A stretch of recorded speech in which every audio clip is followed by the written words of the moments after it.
On this week's episode of Circles Off, we're talking about the NFL betting market and how you can find value at different points in the week. If you bet early, what do you look for? If you're betting later on throughout the week, what do you look for? We're going to dive into it, try to find you some value, all that and more on this week's Circles Off. Come on, let's go! Welcome to Circles Off, episode number 120, right here, part of the Hammer Betting Network. I am Rob Pizzola, joined by Johnny from Betstamp. How goes it? Very good. Back in full swing as always. Number 20, episode 120. 20's tough, man. So I know it's tough. We got one guy who I can vividly remember on the Leafs from my my childhood. He was a netminder. Oh, man. Was Eddie, he ever? The Eagle, Belfour. I believe Ed Belfour once got pulled over for a DUI. Don't want to rehash on some bad stuff. But I believe the story was that he offered the police officer $1 billion to let him go.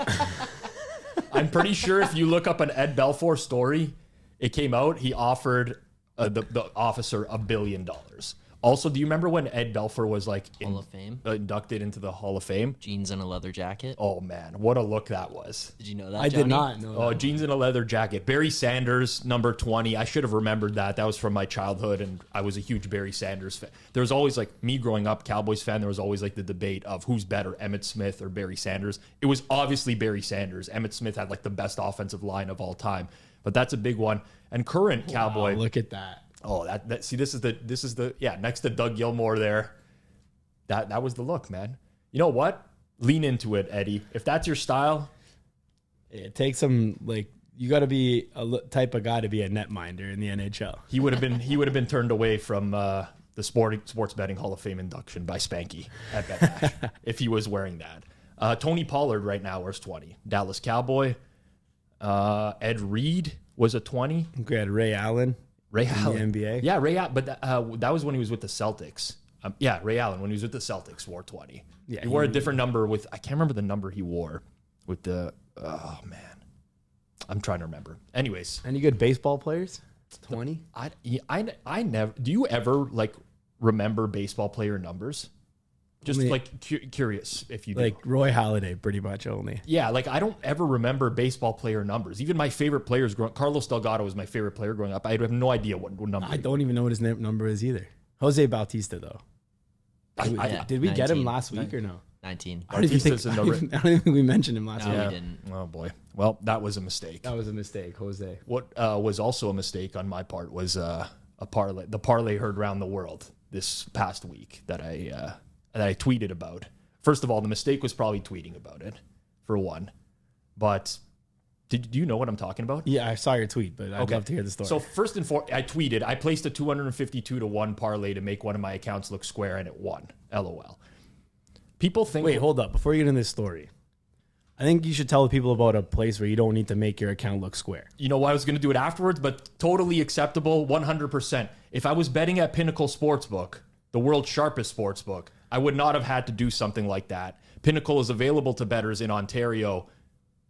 Find out what professional bettors have known for decades, 25 years actually. Pinnacle's where the best bettors play. Bet smart, bet Pinnacle, and use code HAMMER, HAMMER, if you're signing up to Pinnacle in Ontario, as it does help support us here on Circles Off. You have to be 19 plus, not available in the US. And of course, as always, please play responsibly. And the beauty of Pinnacle, like I mentioned, is you bet there, your limits are going to be the same as everyone else all the time. You don't have to do what's called like account grooming in the space right now.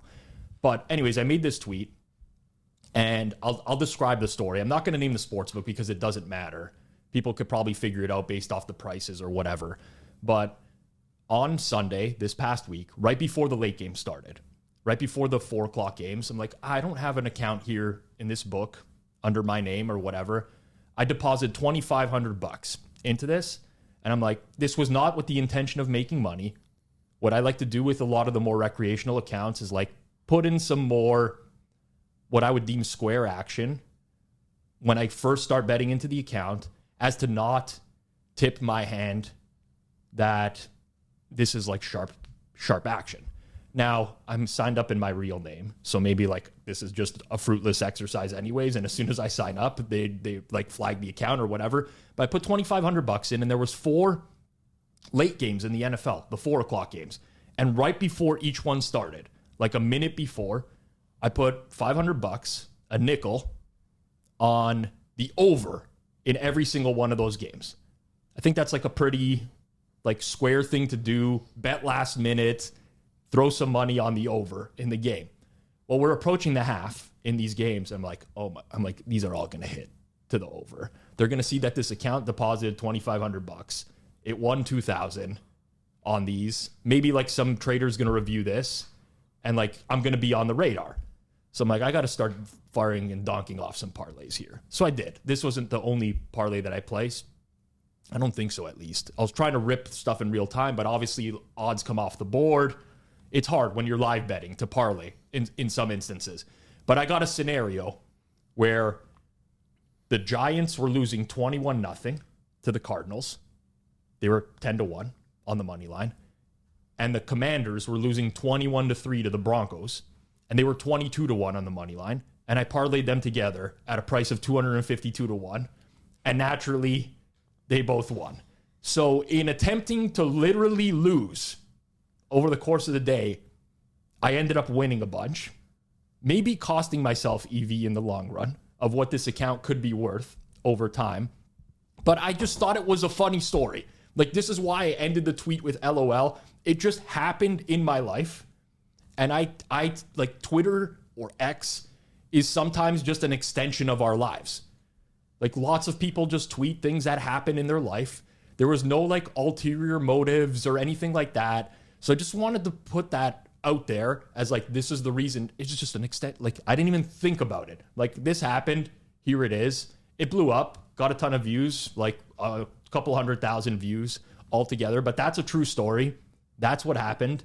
As of now, I don't know if I've been limited on the account or not or whatever. But that happened. But I had to sweat. Congrats. So, like, I didn't even know if I was, and it's a small bet, by the way. It's a $10 bet to win $2,520. It's nothing. I fired a bunch of little parlays in game. It's not like it's life-changing money. But you just donked a tenner. Well, Russell Wilson hits the Hail Mary for the Broncos at the end. So there's going to be a 2-point conversion. And as I'm watching that play, I actually didn't know if I was rooting for it to win or not. I was so conflicted. I didn't know what I was supposed to be. Do you know what I'm getting at? Yeah, I'm like, I might as well just take the money at this point, right? It's that close to winning. I might as well just take it. Like, the Cardinals had won already. Yeah. Or sorry, had blown it already, I should say. Yeah. That Hail Mary, too. I've watched a lot of Hail Marys in my day. Best one. That one was amazing. Like, it's not getting enough credit for the fact that, like, all the things that had to happen for it to get to the end, the ball to get to the end zone. First of all, that's in Denver. Like, that ball traveled probably 10 yards further than it would have in any other NFL. And Russ has got a good arm. Yeah. So, like, he aired it out there, and the altitude caused it to go a little bit more, but all the deflections to get into the end zone, it started, like, there was a play on Sunday Night Football where there was a blocked field goal where Chris Collinsworth on the broadcast is like, all the teams are going to do this now. Where it was like, I don't know if you saw, but it was essentially the guy who would normally be covering the gunner on the punt. Sick. Yeah, just kind of like slowly creeped towards the line of scrimmage and ran and blocked the field goal, unblocked. And Collinsworth is like, you're going to see the whole league do that now. And I'm thinking with this Hail Mary, why do teams not get their best jumper out there to just tip the ball up into the air? 100 billion zillion percent, bro. They should be doing that. When's the last time you've seen a Hail Mary of that many yards get caught outright? I think it's maybe Aaron Rodgers when he had those two. And that was completely misplayed by the defenders. They just like misplayed it, and I can't remember who caught it, but they high pointed it or whatever. Every Hail Mary that gets caught now is basically there's guys in the back, and then a defender goes and tries to catch it instead of just trying to bat it down or something, or there's too many hands there, it gets tipped out, and then a guy grabs it. And we've even seen so many where it'll get tipped up and it's there, and then just like a defender grabs it. Yes. You're like, oh, okay. No Hail Mary. Right. It's so much more likely to get caught. Like, if you you're just want scrumming chaos. it, just put the ball up. In that scenario, they still had, if the guy caught it, like they could have literally, like the Commanders defense could have backed off. Yep. Let someone from Denver catch it sure. and then just tackle it. Yes. Instead, they go for a scrum. It gets tipped up, and he double tip, triple tip, catch in the end zone. Crazy. Now I never played like high school or college football or anything. Like, I don't know what you're trained in these situations. I know back in the day, like the commentators would get so upset when the defender didn't knock it down. But I actually do remember a Hail Mary where like a defender tried to knock it down. It like hit his fingertips and just went like up in the air. So I don't hate that the guys sometimes, like I would at least go two hands and try to like actually pull it down to the ground rather than like the one hand swat where it just like, but this seems to me like if you're going to do a Hail Mary, the probability of tipping it up into the end zone and getting a catch is, in my opinion, way higher than just a bunch of people scrum together, all jumping for the ball. One additional hack, though. One additional hack. When's the last time you seen a ref throw a flag for defensive pass interference on a Hail Mary? I'll tell you when. Okay. Never been done. It's never been done? No, like obviously it has been done, but in a big scrum, like they don't call it, man. So just like, you got to just grab and claw. They don't call that. It happened. I'm going to find the game. It did happen in my lifetime. It did happen. I don't remember the game. It would probably have to be super obvious, like because they don't call that, man. They're all getting mauled there. It's just okay. They don't call it. It happened 2 years ago. Vikings got busted for pass interference on a Hail Mary against the Bucks. It would happen in 2020. It was the first time it had happened since 2008. So it had been 12 years in between. But I did. So it's been 14 years for one. Listen, 15 years, and there's been one. I ain't going to be the ref that throws the flag on the hill. Nobody, and that's the thing. Nobody wants to. There's so many people jostling for position. Like, it has to be egregious. All right, here's the one I thought about yesterday. I didn't think about the tipping. That's a pretty good one. But the one I was thinking about yesterday is, how in rugby, when they pick what is it? They call them the hooker. Is that what it is? Yeah, I don't know the positions. Yeah. Okay, maybe you don't pick the person up, but as they jump, when you're like a kid and someone helps you dunk and they boost you. Boost them. So you get two guys on either side and you pick like the tallest person jumps, and as they jump, you both push up on either side. That's how you get them up there. That was the It's like you're raising them up at a wedding or something, you know?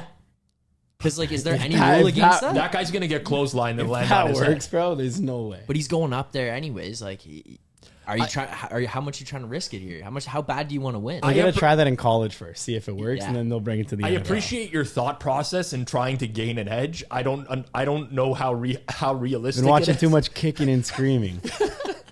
You know that movie? Oh yeah. Pass the ball to the Italians. Yeah. I'm saying, the part where they pick up the little kid. I don't remember it. I don't know if I remember that. I don't remember it well. Dude, that's like the game tying goal in the main game in the championship game. Yeah, Byeon-sung, the big guy picks him up, and then Byeon-sung headers it in. I do remember this now. Yes. That's so funny. The other thing I was thinking on his shoulders, just because we thought about it last year, and we did like, what rules would you change to like make the game whatever? I have mine because I didn't have one last year. I thought about it yesterday. We've been thinking about it for a year now. No. I was just watching yesterday, and there was one play that happened, and I was like, that's the rule. Okay, so there was a punt, and it was going to be landing on like the 1 yard line, and the team that kicked the punt ran down, and the guy who was chasing down, I guess it's the gunner at that point, he's going down there. He caught it on the 1 yard line. Here's my rule. If you catch the ball, you keep possession. When your team punts it, you keep possession. So basically, it's as if it's a throw. Yes. And if you catch it and you step in the end zone like that guy, like everyone on the other team just runs away. They could just do that so obvious. Yeah, they could just do that so obviously because like you have to. What if you fair catch? Like, exactly. How many times does the guy get there before the fair catch where he could actually catch it? It happens. Not that common, but I'm just saying like you could do it. You're forcing the defender. Okay, it would be able to happen every time though because they're punting for distance right now. If they just punted straight for height, no distance, you could catch that every time. Or sorry, I mean, like if it's a scrum, then how do you handle the hits? It wouldn't be able to happen in the CFL with the no yards rule. No yards. No, they don't even know what that. People don't even know what that. The Americans have no idea what that. You get rule a flag if you like are within 5 yards of a guy when he catches a punt. No yards. Yeah. It's like a 15-yard penalty too. It's like something absurd. Yeah. It's the dumbest rule. But I'm thinking we go backwards. Like player safety, take it away a little bit, turn it down a notch. Well, you would force the defender to field the punt at the one. Yeah, I'm down. like they could call a fair catch and catch it themselves, but then they're starting on the 1. It's I like just don't see how this rule would work because it'd be a scrum. Like the offense and the defense would be both fighting to catch it. And then who catches it? Who gets to catch it? I think you still have to give the defense priority.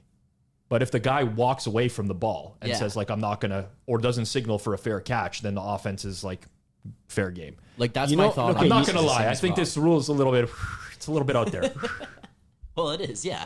I knew that. Interesting. All right. I got something actually. So one of my buddies who listens to Pizzola a lot, no one knows why because he hasn't. I feel sorry for this guy. So he's been betting NFL for about, I would say now going on probably like 15 years ish, same time, and he's got the exact same strategy every single week without a doubt.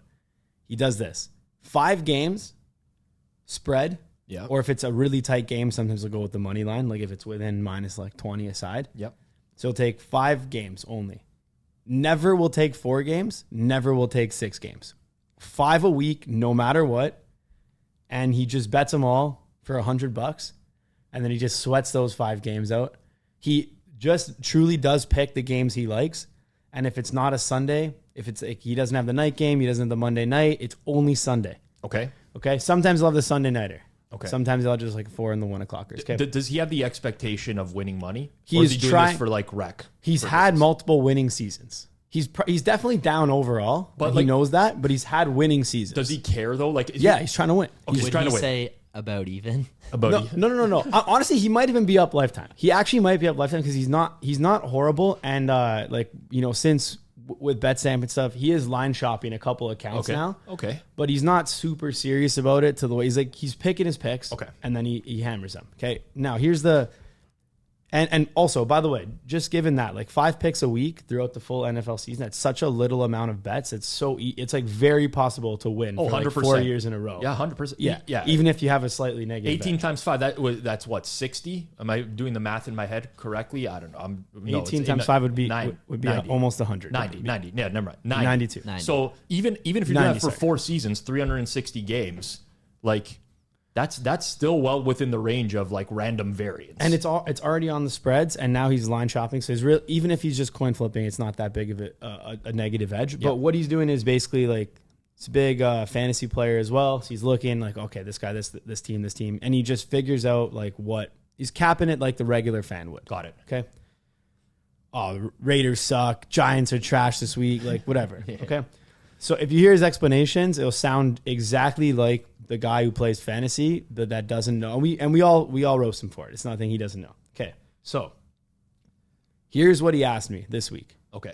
He has been listening to Pizzola. He's actually a fan now of the early week, the late night show you have on Sunday nights. The one that just breaks down. I don't even know what it's called. What's that show So called? Sunday nights, we just call it Forward Progress. It's on the Forward Progress YouTube channel. It's myself. It's Clive Bixby. It's 8 p.m. Eastern time every Sunday night. And basically what we do is we recap the day that was, and we pull up the Pinnacle odds board for the upcoming week and say, like, where we think the lines are going to move, which direction we think they're going to go, both sides and totals. So it's about 90-minute show, but yeah, we have some fun with it on Sunday nights. So, that's a great show. Good recap for everyone. Go check that out if you want to recap, if you're not done with football by the end of the Sunday.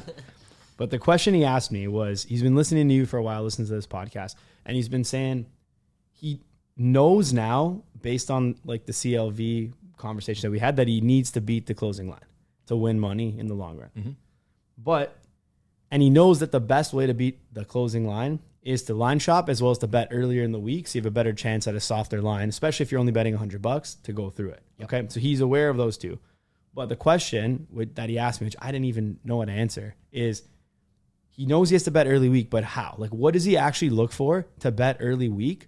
Because this year, what he said is he switched up his strategy. So the thing I told you about 100. Yep. Now he's doing every Monday morning, placing $50 on the 5 sides he wants. Okay. And then Sunday morning, he re-ups to 50, no matter what, on the same teams. Okay. So let's say he likes Arizona +6 or something. He'll bet Arizona +6 on Monday. If that line's +8 on Sunday, he re-ups another 50. So he's splitting half and half his bets. Yes. So that he can basically track it and see like if the early would have won more than the late.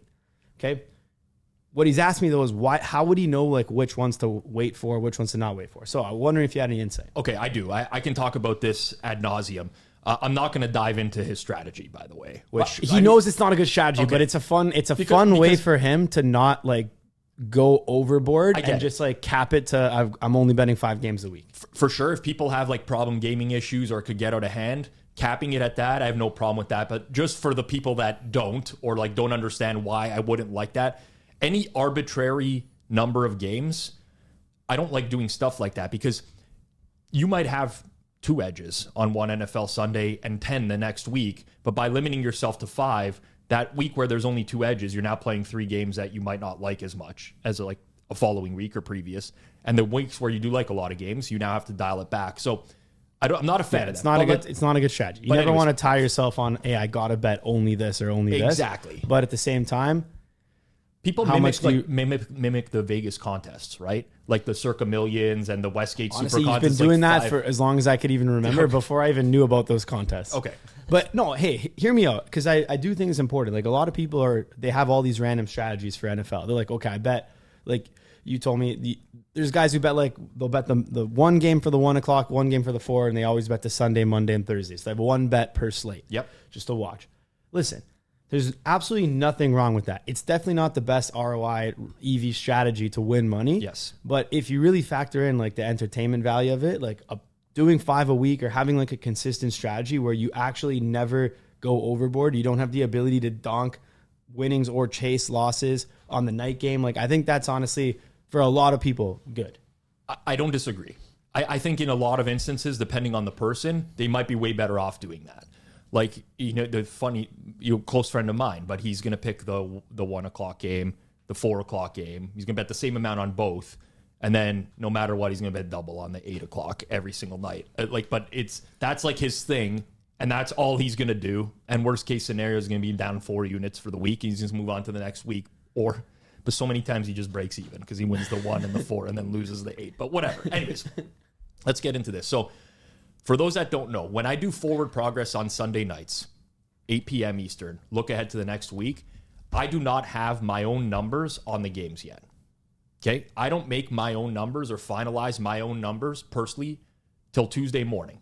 So I'm in the same boat as every recreational bettor at that point, which is which way is this line more likely to move? So what have you done though? You just looked at the look ahead lines and you know who's playing who. That's it. So all I know is what the matchups are for the upcoming week. That's it. I pull up the odds screen. I don't know what the look ahead line is. That might be helpful for some people, but honestly, because the limits are so low on the look ahead lines, people find themselves like naturally rooted in that's what the line should be. This is an overreaction or underreaction, and they forget about all the things that might have happened in that actual week where the look ahead line doesn't apply anymore. Yeah. Also, even the look ahead line could have just be an offline that gets bet into place anyways as an opener. 100%. So it's not really that valuable. I'll walk through my process on a Sunday for NFL, and I'm not saying every single person has to do it, but this is what works for me. And there's going to be times where we do forward progress on Sunday night, like we did in week 1 of the NFL season. We did at the end of week 1. Basically every single line that we thought was going to move in a certain direction for week 2 did move that direction for week 2. And Clive messages me the next morning and he'd be like, holy shit, like these all just moved the way that, do you think it's us that's moving them? I'm like, no, because now this past week when we did it, we got some games wrong. And that's going to happen over time. You just can't accurately predict every single movement. But this is what I do on Sunday. Sunday, 1 o'clock games. I watch Red Zone in my basement by myself. You can have your friends, whatever, but I'm watching the games just to enjoy them and sweat bets. Once the 1 o'clock games are done, I go to my office and my computer for the 4 o'clock games. I put Red Zone up on the TV in front of me, but I'll be at my desk actually working.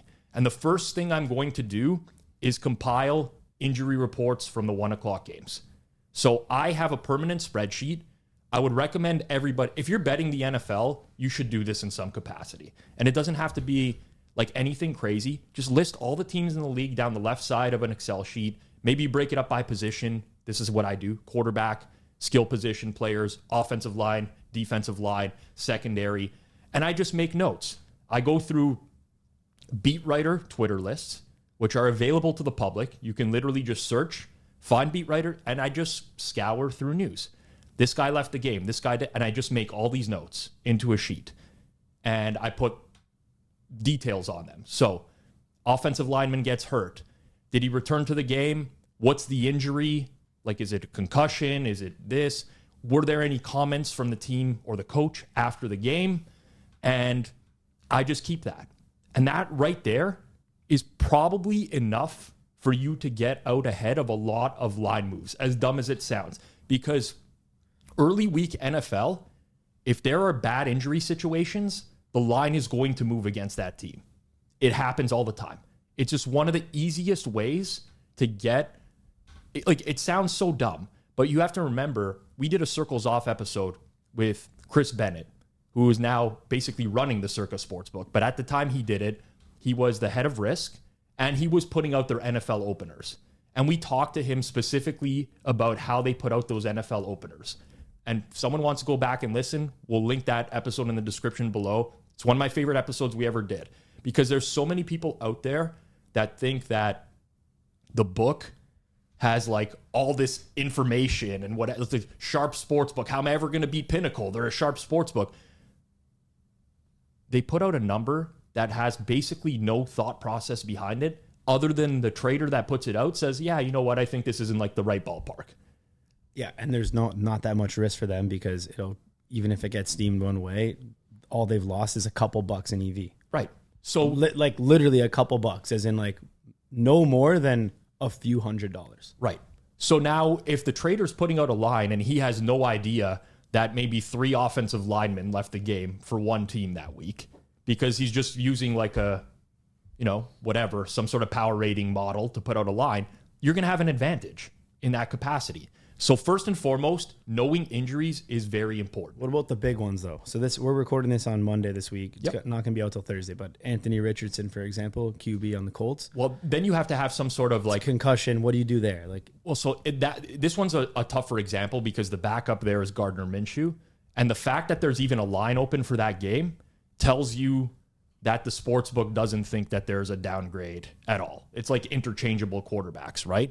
A lot of times you just won't get an opener for a lot of those games, right? If it's quarterback specific, and let's say, you know, although, you know, we saw the Joe Burrow line get blasted the other way this week. Like Joe Burrow, after Sunday's game, said he tweaked his calf injury. Straight up came out and said it. Line opened at 6.5 that night. We're recording on Monday. The line is 1.5. It's been steamed down because Burrow might miss the game this week. Massive move. Just knowing that one piece of information. Finding one beat writer report that says... Can't find that game. Monday night. Exactly. Just finding one report from a Cincinnati beat writer that said Burrow after the game says he tweaked his calf injury was enough. And guess what? Burrow could play on Monday night or whatever, but you're holding a great number right now because the early week lines move a lot based off of injury reports. That's just plain and simple. So if you're not keeping up with that and you're going to bet early in the week, you're doing yourself a disservice because that's just one very, very simple way to get an advantage. So at the end of the 1 o'clock games, I start with reviewing the injuries from those games. The next thing I'm going to do is review the box scores from those games. I do this in 2 ways. Offense and defense? Yes. I pull up a standard box score, like standard CBS, ESPN, whatever you want to do, that just gives you the basic data you need to know as a football fan, right? Like, this is how many turnovers a team had, time of possession, net passing, yards per play, stuff like that. I do that, and I pull up a website that was created by Ben Baldwin. The short form is rbsdm.com. Runningbacksdon'tmatter.com. That's how you can remember it easily. RB's Link in the description. DM. And you can get each individual box score from an advanced analytical perspective. So that's going to show you success rates, EPA. If you're not familiar with those metrics, familiarize yourself with those metrics. But what I try to do is find what I would term to be misleading box scores. I'll give an example just so people can have context, right? But if you look at week 1 of the NFL, the Tampa Bay Bucks went on the road to Minnesota and they beat the Vikings. Okay? In that game, the Vikings, from a success rate perspective, EPA per play, yards per play, were very dominant on the box score. They had a -3 turnover margin in that game. 2 of the 3 turnovers were from muffed snaps, like center to quarterback exchange, where Kirk Cousins dropped the ball and the Bucs got that. So that, in my opinion, is the definition of a misleading box score, where Tampa Bay wins as an underdog, but they do it with a lot of luck involved. So if those were interceptions, then you wouldn't consider it as lucky. I would. It depends. So like, there's more to this, but like, this is just a very easy way of, the average fan can look at basic stats. Like, honestly, even if you're not I can go to my dad, right? My dad watches some football, doesn't bet on football or anything. I could say, here, Dad, here's the box score for this game. What do you think the final score was? And the average fan can come up with like which team deserved to win or by how much just by looking at a box score. You can do the same. It's not that difficult. But find misleading box scores. And that's one. And what happened in week 2? The Vikings got steamed into oblivion on week 2. Well, down from like 7.5 to 6. Yeah. At circa, they closed 5.5, even short of 6. But so Vikings catch a bunch of money on misleading, and Tampa Bay gets faded at post against the Chicago Bears. That number went from 2.5 down to 1, closed at Pinnacle. That's like the opposites happened, right? Now, obviously, Tampa Bay does cover the spread. Whatever. The Vikings didn't cover. Well, they covered the opener. They didn't cover the closer by absolute. That was rigged. I don't. We're not getting into the man of the library stuff. Bro, why did they not go for 2? I can't even. I think it's just a brain fart. Honestly, just think it's a brain fart. This doesn't happen, man. Why did McVay kick that field goal too? That don't even. Okay, things happen every week. And no, I don't know, man. Listen, I'm all for like this. Doesn't matter about the spreads. Yes, but like something's going on, man. Did you not? Oh, it must be because the writer's strike, Johnny. The writer strike. Yes, they didn't think of it's the backup writers writing these game ends now, and they're making it too obvious. Way too obvious. Way too obvious. Yeah, listen, I think McVay kicked the field goal. Oh, don't even get me started. With knowing good and well that was the last play of the game. Yeah. I don't know. I honestly don't. What's he trying to do? Dude, there's coaches covering spreads actively now. So some would literally say, so someone would ask, okay, what was McVay doing with that field goal attempt there? Instead of just throwing the ball, try to get a touchdown, right? Doesn't want to get, so the argument I would make. Doesn't want to get blown out, or rather. Okay. Would rather boost up his ATS record for his career and for the year. So the argument I would make is that you cannot get, you can't win the game no matter what. Yeah, so he's lost. So you've lost. So don't put your offense out on the field and potentially risk an injury on one play to like a receiver who gets blown up down the field or whatever. In that case, just fucking snap the ball and kneel. Couldn't agree more. Right? However, I'm not saying it's rigged. Definitely not rigged. It's not fixed. Yeah. But McVay there was very aware of the spread in the game. Yep. And was like, you know what? We're going to cover here for the boys. And he did. And he covered the opener. And it's all like the fact that the game didn't even close 7.5 and it closed like 7. Yeah. Or even some people got a 6.5 in that game. And then the same thing in Atlanta. And then the same thing in the Eagles game. Like the openers won. We're talking about betting early in the week to get the best of the number. The openers covered in all 3 of those games, and the closers literally lost or pushed if you got Atlanta -1. Right. But it even closed more than that. Or pushed if you got San Fran -7. Right. Crazy. It's so, I mean, I don't think that there's anything to it. I completely understand why people think it, for one. But I saw the man of the library tweet last night, which was, we have to find this one because it was actually too good. It was like comparing a poster for the Sunday night football game to like Jaws or something like that. Like the poster of Jaws. Yeah, this is the one. I thought that the NFL might give Jaws, the Patriots, at least game 1 of the matchup with this clever script. Instead, they made Jaws look like Baby Shark out there. Come on, NFL script writers. Jaws was a classic. Too many young writers that disrespect cinema gold. If we click the pictures one by one, so we have this. Is that you in the bottom right? Oh my God, it looks like me, McDaniel. So we have this Jaws poster. Now go to the next image, and this is what the NFL used for Sunday Night Football game day. with like a dolphin, and it's like, wait a second. what is happening? And then apparently, the main character in Jaws here, who's Brad Powers' his Twitter pic. Twitter avatar, looks like Mike McDaniel somehow. I don't know. You look more like Mike McDaniel. Yeah, that's for sure. But the stretches we're going to in terms of like the fixed game stuff now is a little bit too much. Forget about. I'm joking. I didn't say I'm not saying the games are fixed. I'll revert that. Stuff is happening. What I'm saying is they're trying to cover the spreads. And the Eagles one though, that one makes no sense, man. Like, why would they not go for 2? It just makes no sense. I'm going to give you an explanation. There is none. I'm going to give you the explanation. You're going to give me an explanation that's not correct. I believe there's a 99% chance that is correct. Go ahead. Human error. This is the explanation. They forgot. Yes. They forgot that they were going to go up 6 instead of 7 with no time to get 2 scores. Human error is the explanation. People make mistakes in pressure situations. And I'm not saying there's like a ton of pressure there, but people just make mistakes. There only one explanation. Yes. Was because at the time, how much were they up when they were about to kick the extra point? 5. 5, yeah. Okay. So they're trying to go 7. Mm-hmm. 0 chance that the Vikings have enough for 2 scores. Yeah. Unless they return a kickoff onside kick, and then even then it'd be very hard. Okay. Maybe they're like, the only thing that could have saved them was if they go for 2 and then Hurts throws a pick 2. Yeah. Makes it a 3-point game. Pick 2. The old pick 2. The pick 2. if he was looking out for the pick 2 and not going for 2 there. No, that's absurd. Insane. Yeah. They literally went up. I'm telling you, Johnny, none of the explanations. Sorry. I don't even think, no, that's not even correct. I'm misrepresenting the score because the Vikings got the last touchdown. It was literally to just go up. I don't remember the exact situation. 14.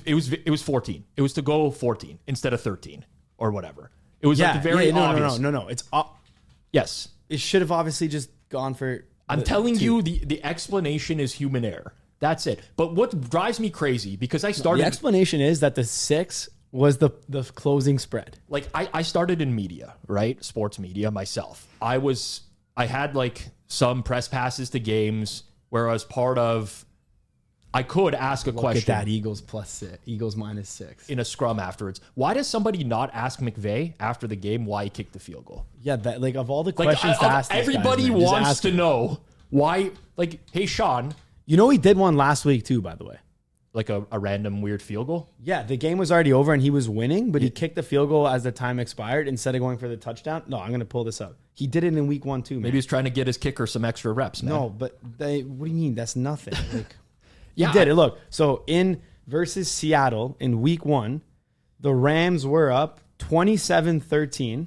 Well, you know what? And on the last drive of the game, I'm pulling this up right now. I want to see if it was with time expiring or not. The last drive of the game. It could have been. I'm trying to remember the.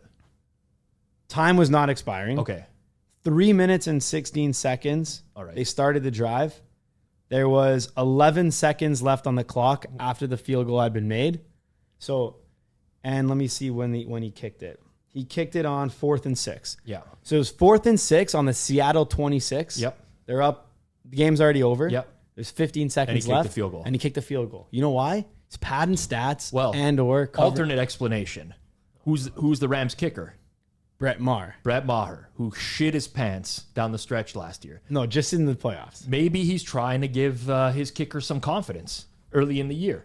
Either way, if you're part of that media scrum, know the point spread, ask the guy a question. Like, this is the stuff that drives me crazy because there's going to be people out there that are like, oh, not everything is centered around gambling or whatever. It's like, why are we talking about this? Why is anyone talking about this game the next day? Because of that field goal. So somebody ask him the damn question of why did you trot out your kicker to kick a meaningless field goal here? Just ask. Well, like Tommy Chang, coach of Hawaii, Lane Kiffin, coach of Ole Miss, and James Franklin, coach of Penn State.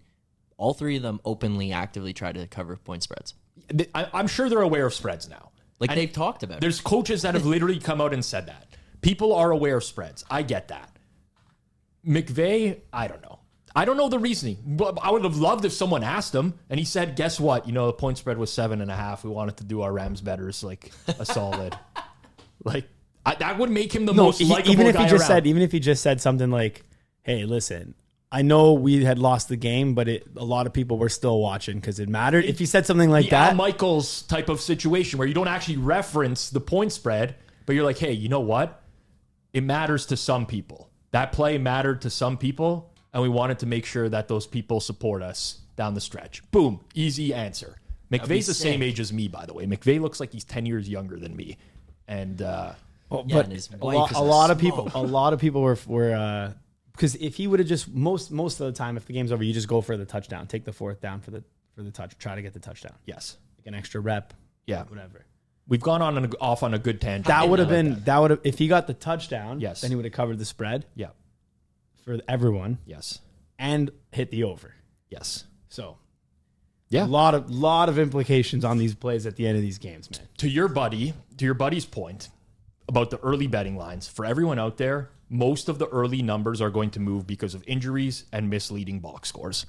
Like 90% of the time, that's really all you have to do to get out of ahead. And I don't want to say 100% of the time because there's obviously exceptions to the rule. The last thing I would say is that if you just pay attention to lines every week, you're gonna start to ingrain.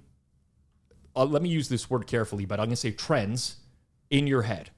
And what I mean about this is market timing is important, right? So go back to last year's NFL season.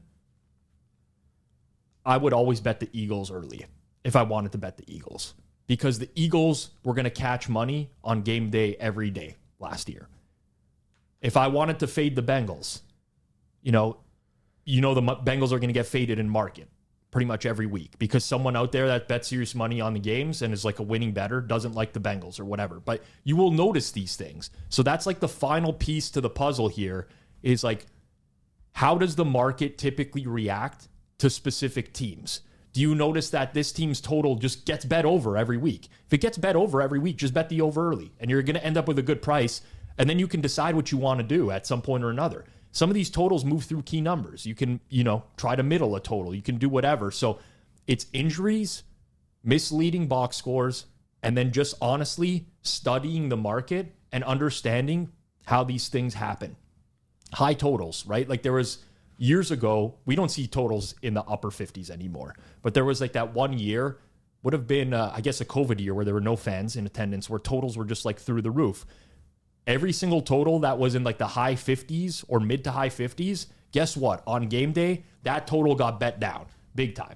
So, knowing that, you can get out ahead of a line move. I'm not saying you have to bet that on Monday or whatever, but if you pay attention to stuff, it starts to root itself in your mind. And it just becomes like force of habit or natural thinking.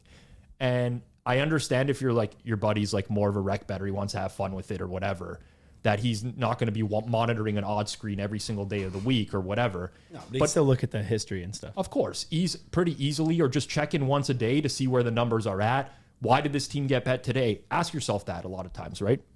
If it's a Thursday and you see a big line move in the game, why did this team get bet? Go look at the injury report for that day or try to understand why things are happening. And once you can understand that, it just becomes so much easier. For me, I obviously trust my numbers when I bet the NFL generally, but so much of what we do is timing the market, like trying to get good prices on games and like even add to this, like one more step to add to this even further. Understand like who the market movers are. And you're not going to know every single market mover. There's NFL betting groups that just don't put stuff out there. But guess what? I'm in the Barry Horse Telegram chat. I'm in the Joey Tunes Telegram. I'm in me. I'm in these. And when they put something out, the market's going to move off of that information. When Right Angle Sports releases a play, the market's going to move off that information. Knowing who's releasing what and why something moved is extremely valuable. And honestly, sometimes you can even profile these people. Information is valuable. If Joey Tune's going to bet the Tampa Bay Bucks every week, I just threw a random team out there, and the market's going to move off of that info, then beat them to the Tampa Bay Bucks. Then if he bets them 6 weeks in a row. If Barry Horse is releasing, second half plays and they're always unders, and he says a play is coming on this game and you know what game it is, fucking just bet the under before, or just load it up and get ready and stuff like that. So market timing is important, but someone consider that a scumbag move. I'm not saying to blow up the screen. Okay, fair enough. But or even quietly toss your $100 on it. So what's the first thing? I know the first thing that I do when somebody says like a release is coming. Okay, this is me. We're a little bit off topic here, but like release is coming. First thing I'm gonna do is like, okay, what's the play? What's the play? I'm gonna try to figure out what this play is, and try to make some sort of probability on it. Then what am I gonna do? I'm gonna load up my betting screens and accounts and have that play loaded and ready to go. If I think it's likely gonna be that, and if I agree with that, then the release comes, boom, you're ready to go. You fire on it or whatever, right? Like I'm not getting good numbers is important, but ultimately for the rec, the casual guy who says like, yeah, I'm done with betting Sunday NFL. Like I just lose over and over. You want to beat lines? Injury reports, misleading box scores, and just what I would call a market study. Understand which teams the market is generally high on or low on. And that in and of itself is good enough for you to get out ahead. And one more thing I'll add. Wow. Use betstamp. You can find bettors on betstamp that win at sports. You can build your own analysis of every single bettor, okay? But you can definitely break it down by sport. You can dig into their plays. How early in the week do they bet? Where are they betting? You can find other bettors, a portfolio of people that you can reliably tail if you want to. It is a powerful tool. People wouldn't post publicly if they didn't want you to see the stuff. There's nothing you're doing wrong by somebody releases a play on FIU plus 13.5 and you go and bet it yourself afterwards. Like, there's nothing wrong with that. But it's a powerful tool in being able to find other people as well. And some people bet early in the week. If you're not confident in yourself to make this, then find other people that can do it for you. Like, honestly, people are like, oh, tout this, tout that. Don't follow this, don't follow that. No, just do what works. Like, figure out what works for you to beat the line and then just continue doing that, right? So that's another shameless plug, but honestly, a really good one. And lots of my friends do that. They just find other winning bettors on Betstamp and they're like, yeah, when this set alerts, this guy released a play, I'm going to tail the play. And I'm going to find the best numbers. Sometimes you get even better numbers than the guy who released it because you have access to more sportsbooks. You have access to Pinnacle in Ontario. 100%. So you talked about what you do basically Sunday night. Yeah. Then I know you wanted to get into kind of like the rest of the week and like process for you specifically. So what's that look like after you've completed that injury report? And then, now your 4:00 games are done. You record the show with Clive Bigsby. Everyone tune in on Forward Progress YouTube channel. Mm-hmm. And then what? So people have to remember that this is not going to be the process for everyone. I basically am working like 80 hours a week during football season because I'm doing my own football betting, plus I'm running the Hammer, which is essentially a full-time job in and of itself. So there's a lot for me that's going on over the course of the week. But Monday is a day for me to watch condensed game film as much as possible because I watch Red Zone during the week. The only Sunday game that I watch in full is Sunday Night Football, but I'm actually not even watching it in full because I'm doing a show during the first half. So I don't see the entirety of the first half. So I watch condensed games. Most of the time, I watch games where the box score was misleading, and I try to go and actually see like, was it misleading or was there something else at play here? And that's just like what I like to do. It's another element of me saying, maybe my number on this team doesn't match what I actually think that they are. But that's just part of my process on Mondays. Monday night, I do the Hammer HQ watch along every single week. It's on the Hammer HQ YouTube channel. Honestly, we've had some great watch alongs so far this year. Lots of people in it, good community involvement. I just watch the game and react in real time. And if a lot of fun. I joined a couple last year. Fire out some prop bets before the game. Don't want to mush it. So far, so good. 3 winning streams. We'll see what tonight's brings as we're recording on Monday. You had a first TD the other day, did you not? Yeah, I got TJ Hawkinson first TD 20-1. 20-1, eh? Yeah. It's a big first. That's a good first TD win. First tit. By the way, that was such a good Did you have Jake Ferg? I did not have Jake Ferg. I did not have Jake. Yeah, Ferg. Jake Ferg. Yeah, my buddy with me did yesterday too. He was going nuts. He got the same number I did. And What'd you it get? happened. What number? I don't know. See if I can find what it was. Yeah, it was probably solid. Yeah. Yeah, it's probably solid. But Mondays is The just tight ends, man. The tight ends are where you want to be. usually In first touchdown. Tight ends and backup running backs. what I noticed. Like I've been high on Dawson Knox so far this year. I know they have like a new tight end as well, Dalton Kincaid. But like early in the year, these teams are still very loyal to their veterans. Like they're not just letting the rookie come in and take all of Dawson Knox's snaps in the red Oh, zone. he's getting snaps still. Oh yeah, big time. Yeah, but Big time. Dawson Knox still has. He hasn't. His numbers are not. They haven't gone way higher. Like Dawson Knox should be way more of a dog to be getting touchdowns. Oh yeah, I'm not using his example, as just a random example, but Plus Jake 1800. Ferg. Jake Ferg is a good bet. He's a good bet. Yeah. And Hawkinson too at 20-1. No, that was But that one, see, you got to realize also like the teams that are dogs versus the teams that are favorites. 100% plays into the number. It plays in more than people think. Yeah, has Right. to. Way more though. Of course. Way more. It has to. Like Dallas being what was it, an 8.5 point favorite in that game? Yep. Versus the 6 point favorite that we were just talking about, the Eagles, right there.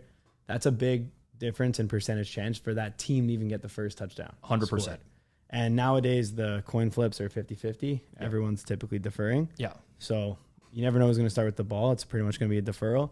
So the team that's favored, the odds they do reflect it, but you need to factor that in. You can't be like, oh, Jake Ferg 1,800 last week or this week he's 3,300. Like it doesn't work like that because you got to know how big of a favorite they were in the game exactly. Yeah.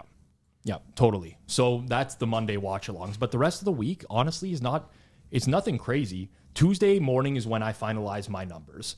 I work with a larger group of people. We all contribute numbers and we basically decide what we want to target for bets as a group.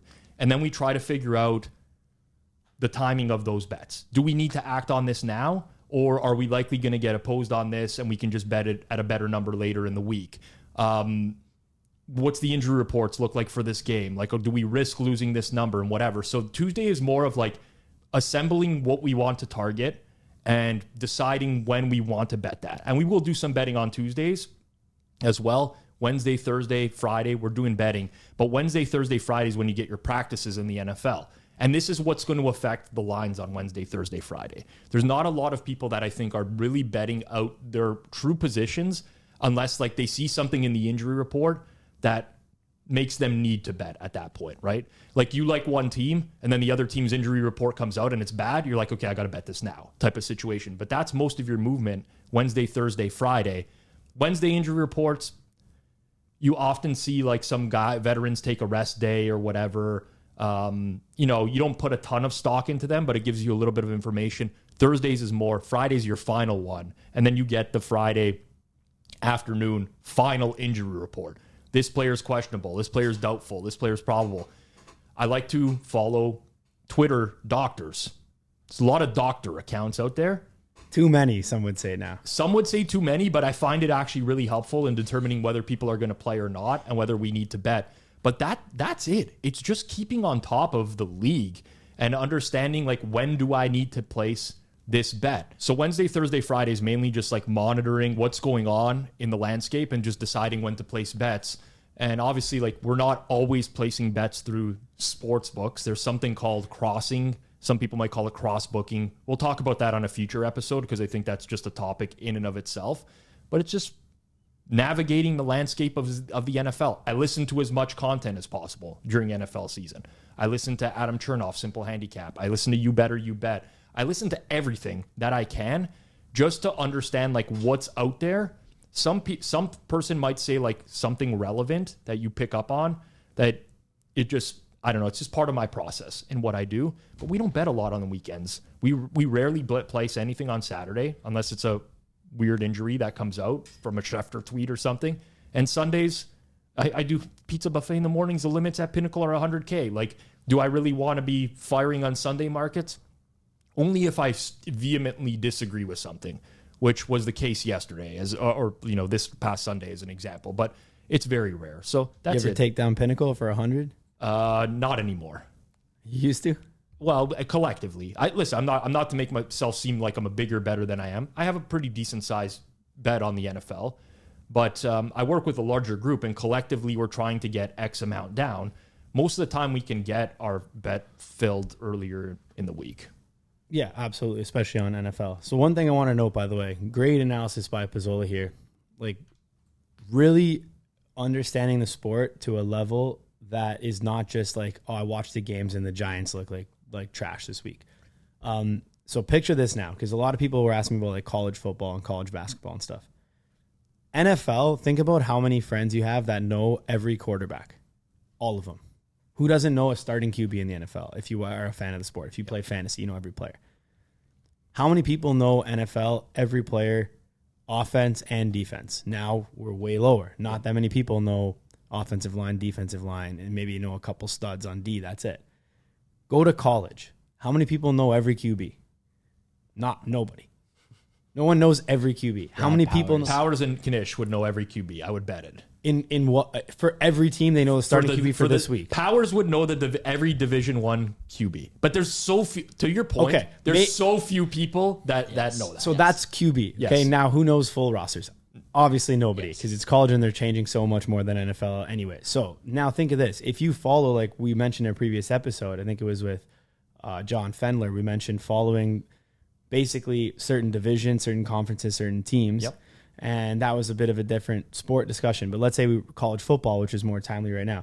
Imagine following like 25 teams or 32 teams like the NFL, and then just knowing everything about those teams. You're going to actually be able to get a leg up on market for all of that stuff. This is my challenge. So people are always like, you bet the NFL. Like, why don't you bet college football? I can make a number on every college football game. I've done this in the past before. We could win a little bit of money doing that, but I'm like nowhere near the best people that are in that market. And again, sports betting is a competition, right? Like I'm competing against other people in this market who are just going to be way better than me at it. So what's the point of investing my time into that? And that's like the reason. Oh, you do NFL. Why don't you do college football? I can't keep up with college football. I have so many things going on. Plus hockey season is going to start for me at some point in like a month as well. I got to add that to the mix. Like I could never do it. So to your point, like, yeah, it's just like a massive grind in terms of keeping up with everything that's going on in that one sport. Agreed. Incredible. That would be incredible how much work it would actually be to do every single sport. I respect these guys, man, who can do that. It's nuts, but like it's an ultimate element of respect. But for me, it's a minus EV move to do college football. Yeah, too much because it's taken away. It won't time. be my minus EV of the week. But it's a minus EV. All right, for me. let's get into that. I mean, we usually start producer Zach here. Yeah, I don't know if I have a minus EV, but I got to tell you guys this story. It's basically just like I've opened myself up to taking a couple of L's here on the show, and people know it now and have gotten used to that. So I'm gonna tell you guys this story, a little lighthearted one to close off, one that we got a little in depth on. So here it is. Thursday, I guess we go because our buddy gets engaged. Shout out Josh, congratulations, engaged now. He was crazy moment. He was good. He was on an episode of Circles Off before. Yes, when Ontario legalized. Congrats, Goody. Congrats, Goody. Yes. So he gets engaged. We go out for drinks with them after, whatever. But we had to go get this table before him and his now fiance were coming to meet us. So sit down at the table. Waitress comes over to me. She's talking to me and my buddy. We're holding down the table, and while we're talking to the waitress, ordering our stuff, this girl comes up from behind and walks around like, oh, like, hey, how's it going? It's this girl that I know from high school. I haven't talked to since I went to high school. So I stand up and kind of like make small talk. She says she saw me there. This is where it goes bad. So she says to me, she's like, oh, how have things been? I said, pretty good. What are you up to? And she's like, oh, and does this hand motion that kind of like goes around the room, like showing around the room, and says, oh, this, and I have a day job.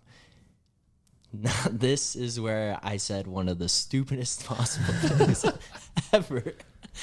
I say to her, I didn't realize what was going on, and I said, oh, I have a day job too, which is like, why the fuck did I say that? That was just dumb in general. So then she leaves. I sit down. I said to my buddy, dude, I said the stupidest thing. I tell him. He's like, oh, that is pretty fucking dumb, whatever. So she goes one way around the bar. There's like 2 ways to go to the washroom. She went one way around the bar, okay? She had told me in this conversation too, by the way, she lives in the city in the area with her boyfriend. So I just assume she's there having drinks or dinner with her boyfriend. So I get up to go to the washroom. I said to my buddy, I'm going to go that way because I don't want to pass her going around that side. Walk around the other side, go to the washroom, come back walking out. You walk head on at the bar. She's the bartender. She's standing there staring at me and just like, she looks at me. I lock eyes back with her. I gave like the most awkward like nod and wave. And then she just looked at me and was like, little nod. And then I just kept walking and was like, holy fuck, that was one of the stupidest interactions. It's pretty embarrassing. It's a tough look. Yeah, I don't really have like a negative EV. So negative EV play is just having a awkward interaction with somebody.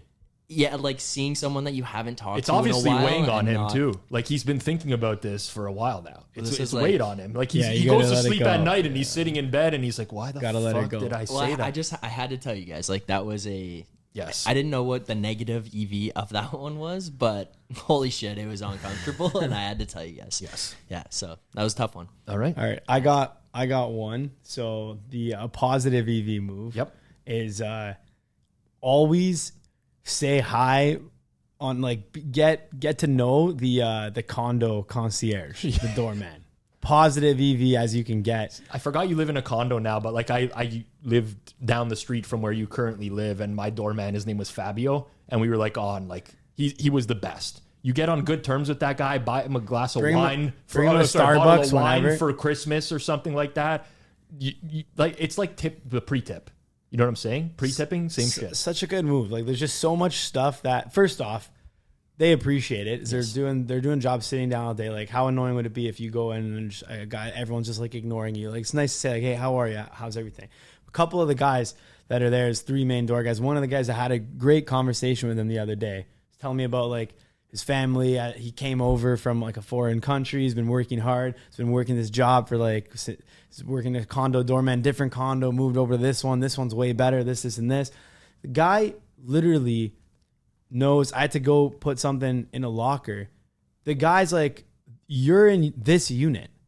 And then he was like, you're this locker. And he just knew it off by hand from me walking in. He knows every guy in the whole condo's unit, locker, and I'm pretty sure he knew my parking space number as well. So this guy's just like, he's in.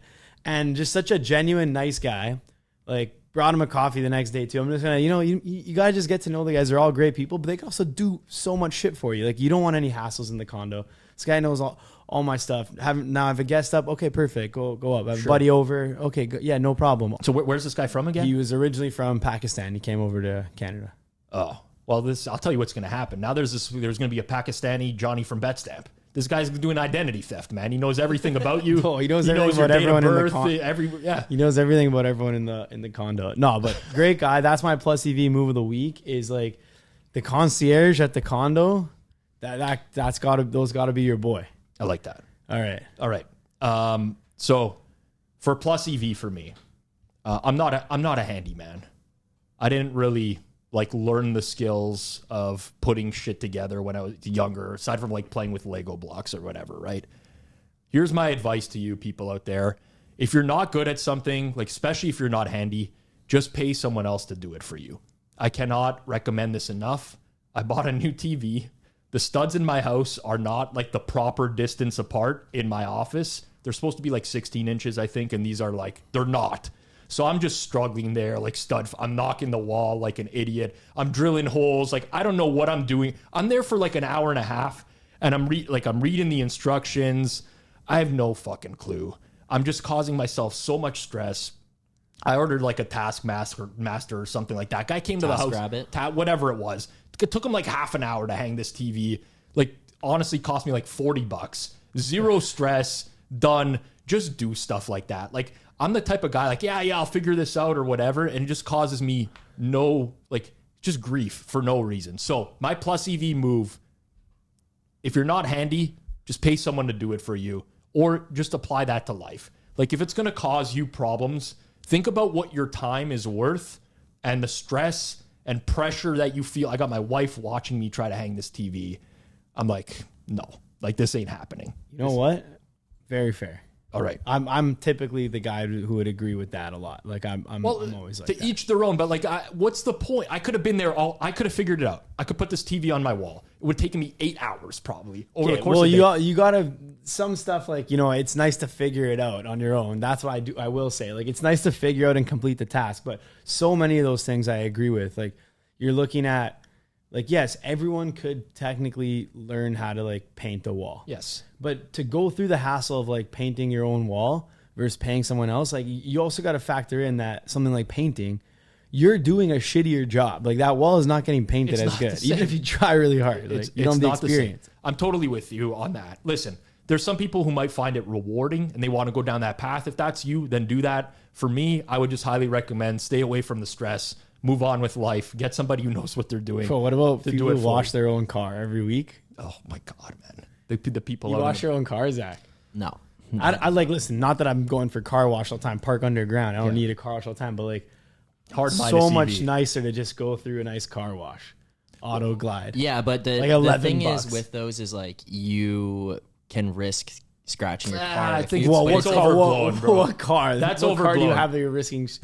It's not as much about the car itself. It's like some cars, the type of paint that's on them or whatever. It's just recommended to not go in certain kinds. Fair. I mean, don't bring a Ferrari in there. But like, yeah, but like, you know what I'm saying is like, all right, if you don't own the car or whatever it is, there's some that you're not supposed to go through based on the type of paints. It's funny that's all it is. It's funny that you brought up washing because this is in my minus EV move of the week, which I've been waiting for a couple weeks just to see if it was like a one-off. But now that I'm a very perceptive person, once I notice something, I'm going to like notice it forever. And there's like an epidemic going on in the world right now of these people who take a shit in a stall and then they like walk out and they turn on the tap water and they just like run their hand on like very, very briefly just to like show everyone around them that they're there and doing something, but they're doing nothing. Like, what does it take to act? Like, there's the fake. I've seen fake soap guys. Okay, so now that I'm really paying attention, guys who come out, they turn on the water, they fake to pump soap into their hand. There's nothing there. They do this and then they rinse and they go. It's like, dude, who are you fooling, man? Like, just what? It takes 30 seconds to wash your hands. Like, you do a quick rinse, boom, and then they go get a paper towel, everything, like the whole process. You're also spending the 30 seconds faking that you're doing This is what I'm saying. Like, just if you're gonna, I don't see that often. I'm a big hand washer. Now that I told you, I'm this, a massive hand washer. 100%. Like, now that I've told you this, and you listening or watching. You will see this happen more and more around you. It's actually an epidemic. Like, people do not wash their hands. It's absurd to me, especially if you're in like a public washroom, you take a dump or whatever. Like, the least if you're going to pretend to wash your hands, just wash your hands. Yeah, I haven't seen this, but I'll keep listening. I'm keeping an eye out. I have more respect for the guy who just comes out of that stall and walks right out of the room than I do the guy who fake pumps soap into his hands, does like a quick rinsing of the fingertips and is out of there. Well, you know what it is too? It's also a full admittal that they should be washing their hands anyways, because they're saying to everyone else, I know you think I should be washing my hands. I'm going to pretend to wash my hands to satisfy you thinking I should be washing my hands because I should probably be washing my hands anyways. More respect for just walking out. There's two minus EV moves in here. One is not washing your hands after you take a dump. But number two is pretending to wash your hands, which might even be more minus EV because you're not actually washing your hands and you're still taking the time to do so. You're still taking the time to do so. This has been a great episode. I've really enjoyed it. Honestly, just like... Wait, I didn't give my minus EV, I don't think. I got to give one quick minus. Oh, yeah, you gave a plus. Yeah, you give a plus. I thought the car wash. One quick minus EV, okay? One minus EV is the guys or girls who have a bunch of stickers all over the back of their laptop, okay? Now, listen, I know it might be some people in this room. I'm not trying to rip Zach, but there's a lot of people here. Listen, I'm not saying you can't have a sticker. I have a sticker on my laptop. It's a betstamp sticker. You're allowed a few stickers, but like, how many stickers are you going to put on your laptop? Like, you're just putting any sticker on there, like randomness. Like, you're literally, Zach's pulling on his laptop right now. This might be That's too many stickers, bro. The other laptop I have at home. You have a Spotify sticker, okay? I guess because you do podcasts. You got the betstamp sticker, okay? Fair enough. It's got two betstamp stickers on there. Tipsy elves. Yeah. What is that? Lug. No, it was given to me. See, you don't even know what that is, and you put on your laptop. And Zach's laptop, he's got a lot of room there for more stickers. I'm talking. There's people full laptop covered with stickers. They don't even know you're supporting brands. Yes. Quinnipiac Bobcats, though, national champions. There you go. Zamboni. All right, let me grade these stickers. The Matthews one, fair. You're a massive Leaf fan. Beat Yale. Yeah, my sisters went to Quinnipiac. It's a rival game. Okay. You have a Vans sticker? You don't even Yeah. wear Vans, bro. Yeah, I do. You wear Vans? Yeah. All right. You got a Yeti cooler? A Yeti cup. Mug. Okay. Travel mug. All right. I got some stickers to sell, Zach. I actually will say though, I don't buy these. I don't necessarily agree with you here, but there has been I put a Bitcoin sticker on the back of one of my laptops once, and I went through customs. at the Massive airport. negative EV. Dude, Massive, bro. don't do that. Don't do anything. If you're gonna put stickers on your laptop, think about bringing that laptop across the country borders, and then ask yourself, should I put this sticker on this laptop? You're not Because putting like Canna brands on there and No, stuff? no. I had a Bitcoin and like also like what an idiot. I bought a Trezor wallet once. I put like a Trezor sticker on. I'm like, why would I be advertising that I have like a Trezor wallet and like Bitcoin? Like just anyways, don't do stuff like that. That's a big mistake. If you want to express yourself, I don't have a problem with expressing yourself. Although I mean that seems like a lot of stickers on. They're given to me. No, and I wasn't even this was not targeted at Zach. Yeah, This targeted okay. as a You bunt. looked the right in his eyes when you said. Yeah, it. you No, looked right to be at honest, me. can I say this? If we I had was a gonna laser, that you would have cut him right in half. No, hear me out. I have a note. I have a notes, the regular notes where I put all my positive and negative EVs when I see them throughout the week. I just write them down for the show. I've got a bunch banked because obviously, sometimes you come to the show, you're like, all right, what am I doing? All right, I'll give out these two today. This one actually was I saw someone in Starbucks at the base of this building, like this upcoming week, sometime last week, that had just like one of those big laptops, not a Mac, like one of those massive ones, full covered with stickers and just like all over the place. And then you could tell it was putting stickers on the stickers already. And then at that point, I'm like, all right, this is negative V. She's repping brands that she doesn't even know. Like, there's no way she's supporting all these things. And then as I was giving it out here, I remembered, fuck, Zach's got a lot of sticks on his laptop. Really Johnny. did.